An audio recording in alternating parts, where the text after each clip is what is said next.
Хай, хүүгээ цэцэрлэгт нь хүргэж гээ. Өнөө орой хүүгийн анги нь эцэг эхийн хуралтай гинэ. Тэгсэн чинь өнөөдөр яг нөхөр томилдтой заа. Тэгэд амжуул оройдоо ирнэ. Амжихгүй л маргааш нөгөөдрөөс ирнэ. Гэхдээ оройдоо ирсэн ч гэсэн эцэг эхийн хурлаас өмнө бол ирж чадахгүй гэсэн. Тэгэхээр одоо хурлын үеэр хүүгийн харах уу? Асуугаад байхгүй юу те. Гэхдээ ууг нь энд нөө хүүхдээ харуулдаг. Найны нар үдий зарим нь болохоор гэрт ирээд хараад өчтөг. Аль эсвэл өөрсдөө нөө хүүхэд хардаг төвтэй. Тэгээ тэрэн дээр нэг 2 цаг орчим байлгачих ууг нь болно. Гэхдээ би бас яг тийм үйлчлэгээ авч үзег болохоор жоохон итгэлгүй нь цаашаа за сайн мэдгүй байна.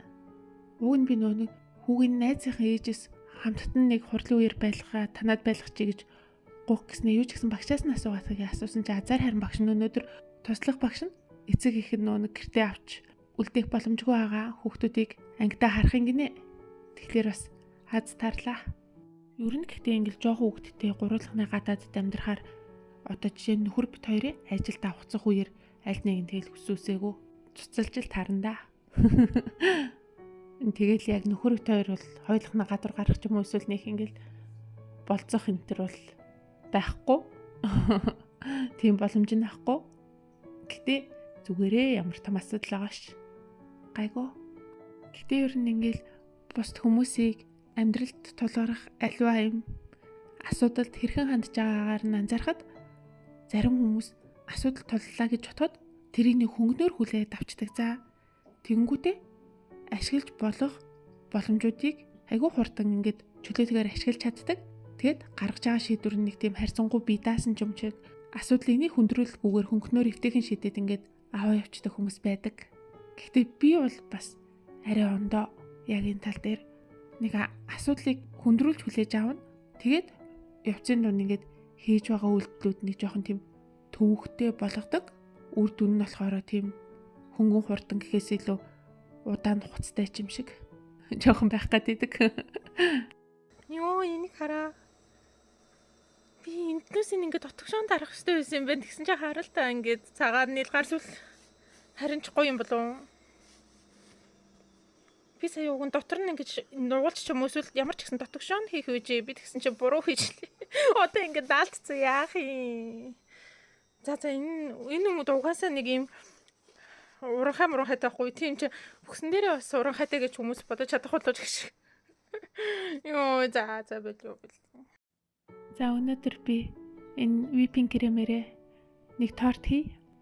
Тэгэхгүй бол яг ингэж би энэ кремийг нэлээд дээр авсан. За одоо хадгалах хугацаанд дуусгаад байгаа. Тийм чин дуусахаас өмнө ямар нэг юм хийж идэхгүй бол муудах чаар чин хайрын штт. Амархнаар нь мовжинж вэ ингээд нэг жижиг торт хийчээ. Нөхөр маань идэх тортой байдیں۔ Нөхөр өдөр ажиллаа амжилтсан гэсэн тэгэд оройдоо ирэх гэсэн. Тэгэд энэ жижиг тортыг хийхэд аюу амархан байхгүй зүгээр нэг юм бэлэнчиг бэлдээл дотор нь крем тавиал ороочтой. Тэгээ мовжинж вэ гэдэг нь одоо нүур гарны альчуур гэсэн үг байхгүй тэгээ нүур гарны альчуур ингээ хойлоо тавьсан юм шиг харагддаг болохоор нь тэгэд нэрлэлсэн баг. Уг нь энэ бэлэг хийхдээ какао болон матча ногоон цайны нутгаар амт оруулж гоё идэв. Тэгсэн чи гэрт матча алгаа голно. Тэгэнгүүт нь хүнсний өнгө оруулагчаар өнгө оруулчээ. Гоё харагдах бах.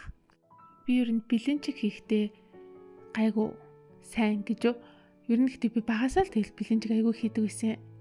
Тийм болохоор одоо нэг хийхдээ нэг жормор хэмжээ энтер гэдэггүй зүгээр ингээл мэдрэмжээрээ одоо кейк торт хийх бол арай өндөг ихтэй гурил багтайгаар зурчдгийг тэгэл өглөөний цайны зүгээр ингийн бэлэнчиг хийх бол гурилын арай хийдэг ч юм уу нэг тэгэл мэдрэмжээрээ таруулчихдээ шүү дээ. Гэхдээ би энээс арай жоохон бага идэх хэрэгтэй. Тэгэхгүй л эн чинь кремээ зурхтай цаахаар орж байгаа бэлэнчгэндээ цаахаар орж байгаа тийм болохоор тархалуулна гэсэн үг. Би нөгөө нэг хятадууд ингээд жингээ хянах жил болгоод ингээд арга хэмжээ хөдөлгөөн эхлүүлсэн гэдгсэн шүү дээ тий. Тэгээ тэрний холбогдлолтой эмчнэр айгүй их санал онлоо дэвшүүлээл ер нь цаанаас нь ингээд ер нь жин хасах жингээ хянах ийм арга зүйн талаар айгүй их энэ тэнд мэдээ гараад идэг байхгүй юу. Тэгсэн чинь эмчнэр бол ер нь жин хасах хамгийн ингээд чухал хийж чадах зүйл бол шөнийн ойроо сайн авах, оройтож унтахгүй байх. Насанд хүрсэн хүн бол дор хаяж 8 цагийг бол яг шөнийн цагаар сайн авах хэрэгтэй. Тэгжиж жингээ хянах боломжтой. Энэ бол амар энгийн ойлголт. Энэ бол зүгээр нэгт бичигдэх хамгийн чухал зүйл гэдгийгсэн баггүй юу. Тэгээд би яг бодсон нэрээ юу вэ гэсэн чинь би яг ингээд сүүлийн 3 жил ингээд бүр огцом амар их чинь нэмсэн за. Тэгсэн чинь яг яасан бэ гэсэн чинь би ялчгүй яг шөнө оройн цагаар унтах маань амар муулсан. Тэр нь болохоор яг нойр маань муудсан гэсэн үг биш. Нойр ялгаагүй л шөндөө хүрдэг. Гэхдээ уцаа оролцож жоод яг ингээд нойр хүрчих үед нь уцаа оролцож жоод тэгээд ингээд одоо нойр хүрхээ болоод гүлийчдэг гэх юм уу? Ер нь амар их тийм байдалд ордог болсон за яг сүүлийн жилүүдэд. Тэгээд энэ бол яалтчгүй одоо дэлгэцийн хамаарал, дэлгэцийн донтолт гээд тэр л баг. Одоо ингээд бодохоор би яг 7 хоногийн дор хаяж 3 өдөртөн заяо 12-оос шөнийн 2 цагийн хооронд унтж байгаа байхгүй юу? Тэгчээд өглөө 7 гэж сэрэл хүүгээс цэцэрлэгт нь хүрэж байна шүү дээ. Тэгэхээр бүр яалтчгүй л бүр амар шөнийн нойрог дутуу авч байгаа гэсэн үг. Энэ үл яалтчгүй би жинхаас чадахгүй байгаа. Суур шалтгаан муу юм шиг санагцсан. Тийм ч одоо тортой идчихэд унтлаа шүү гэж. За би хүүгийнхээ эцэгхийн хоролт хүрээд ирлээ. Энэ удаагийн эцэгхийн хурал хамгийн сүүлийнх гэж байгаа байхгүй юу? Яагаад гэвэл одоо ингээд ахлах бүлгийнхэн энэ семестр цэцэрлэгээ төгсөөд бага сургуульд орно тэгэл. Одоо яана гэж.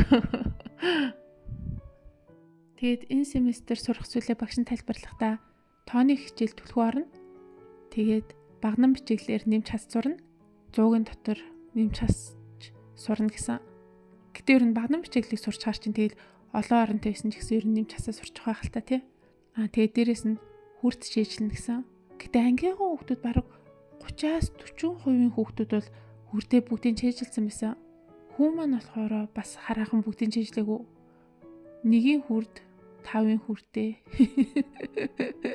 Сайн мэддэг постын болохоор тэгэл орон гарам л чийжилсэн. Тэгээд бас багш нь хэлэхдээ сүүлийн сая хэд хоногийн өмнө болоод дууссан хятадын ардын хурлаар сургуулийн өмнөх нас болон бага сургуулийн насны хүүхдүүдийн сургалтын удирдамж ер нь гараад чиглэл нь тодорхой болсон гэсэн. Тэгээд илүү их анхааруулжтай зүйл нь болохоор хүүхдүүдийн хөдөлгөөн, биеийн тамир гэтгжилээ. Хятад бол ер нь жишг IBM-ийн буюу мэдлэг мэдээлэл хувь заяаг өөрчилдөг гэдэг үгийг хэлэх аягүй дуртай байдیں۔ Тэгээд түүнийг хэлж хүмүүсийг эрдэм боловсрал чамдахыг, түүгээрээ амьдралаа сайжруулахыг уриалан сурталчилж байдیں۔ Тэгээд сая харин багш нь хэлэхдээ бага насны одоо сургуулийн өмнөх насны болон бага сургуулийн хүүхдүүд болохоор TUGIB навдай буюу одоо хөдөлгөөн чиний тархийг өөрчилнө, хөдөлгөөнөөр илүү ухаалаг болно гэдэг энэ нутгийг голчилж авч үзчихээ гэсэн. Тийм болохоор энэ насны хүүхдүүдийн хөдөлгөөний, биеийн тамирын сайн байдлыг боловсролын яамнаас ер нь ихэд илүү анхаарах, хичээлийн одоо ингэж сайн байх нь хүүхэд хөдөлгөөний сайн байх, хөдөлгөөн сайтай байхаас хамааралтай гэж үзээд хөдөлгөөнийг бол маш их дэмжих болно гэдгээ зарласан гэсэн. Тэгээд багш нь хүүхдүүдийг дээс тоглох бол хамгийн чухал. Тэгээд минутанд хэд үсэрчгээ тоогоор яг суур баримжаа авъя шүү гэдгсэн. Тэгээд хүүгийн ангийн хүүхдүүд айгүй мундаг үсэрчлээ. Минутанд 177 хамгийн өндөр нь үсэрсэн байгаа байхгүй юу? Тэгээд октод нь бол ерөнхийдөө 130-аас дээш үсэрсэн байлээ. Тэгээд хүү маань болохоор жоохон удаан муу үсэрдэг. 60-70 үсэрдэг. За бай.